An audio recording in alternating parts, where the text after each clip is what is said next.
Bienvenue les soleils. Alors je me lance. Qui est Ariaël? Mystère, mystère. Ariaël, c'est le diminutif que j'ai choisi pour cette chaîne. Et ça correspond à 3 prénoms que j'ai choisi d'incarner aujourd'hui. Et j'expliquerai pourquoi ces 3 prénoms-là dans une vidéo plus tard. C'est Aria, Lucille, Madavi. Je suis donc aujourd'hui poussée de l'intérieur à oser me lancer, à créer une nouvelle chaîne, parce que je sens que c'est maintenant, parce que je sens que c'est le moment euh, de me mettre en avant, de montrer qui je suis et d'aller connecter les femmes qui vont se reconnaître dans qui je suis, dans mes valeurs, dans ma vision et à travers mon parcours. Donc dans cette vidéo, je vais vous présenter un petit peu mon parcours et quelle est la direction que je donne à ma vie, quelles sont mes valeurs et pourquoi cette chaîne.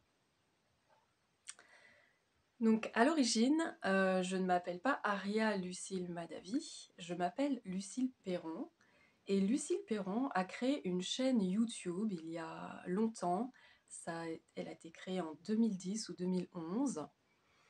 Et cette chaîne Perron-Lucille, qui existe toujours, que j'ai souhaité garder en ligne parce que je suis persuadée au fond de moi qu'il y a des personnes à qui profitent les partages que j'ai faits en vidéo au fil de ces années. Il me semble que la dernière vidéo que j'ai faite doit remonter à 2016 ou 2017. Les vidéos que j'ai faites à l'époque étaient vraiment en résonance avec qui j'étais à ce moment-là.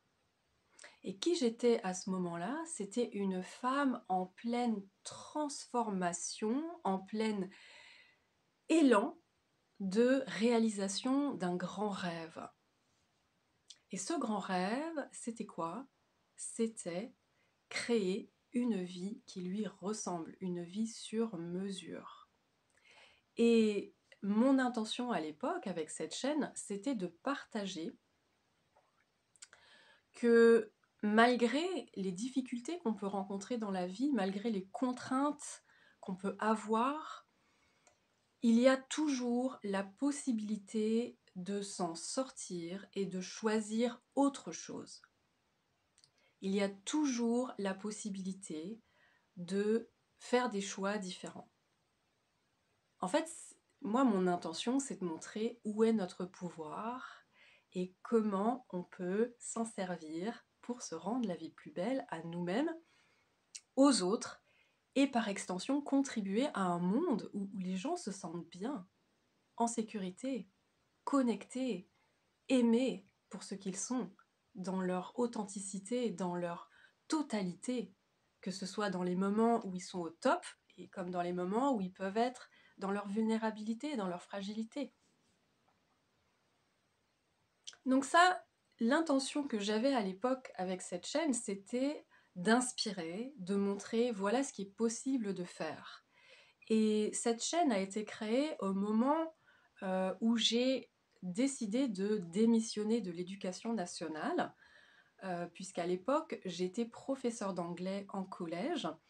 C'est un métier qui m'a passionnée, que j'ai adoré pratiquer, qui m'a donné énormément de fil à retordre, puisque c'était un métier qui à la fois me fascinait, que j'avais envie de pratiquer, parce que c'était pour moi une façon d'être au service et de rendre le cadeau qu'on m'avait donné quand moi-même j'étais élève, et j'avais envie à mon tour d'inspirer de les enfants, de leur donner confiance en eux et de leur ouvrir l'esprit sur tous les possibles qui existent dans la vie. En tout cas, leur ouvrir un champ de possibles.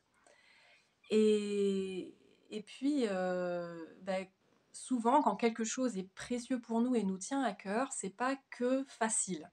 Il y a des obstacles, il y a des difficultés, il y a des peurs.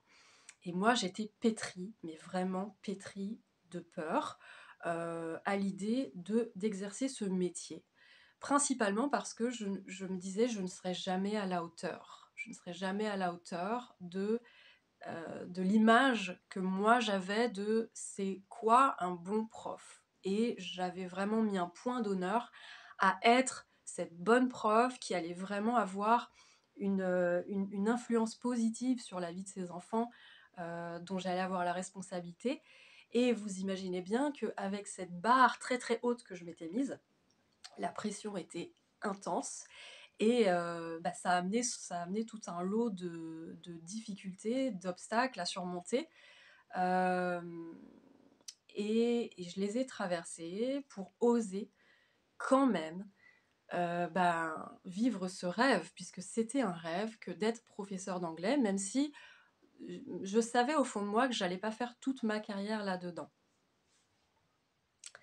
Pourquoi je savais que j'allais pas faire toute ma carrière là-dedans? Parce que je sentais depuis longtemps que j'étais quelqu'un d'éclectique, je suis toujours quelqu'un d'éclectique, de curieux, qui adore explorer, découvrir, apprendre de nouvelles choses. Et comme j'apprends très vite, eh bien je me lasse aussi très vite.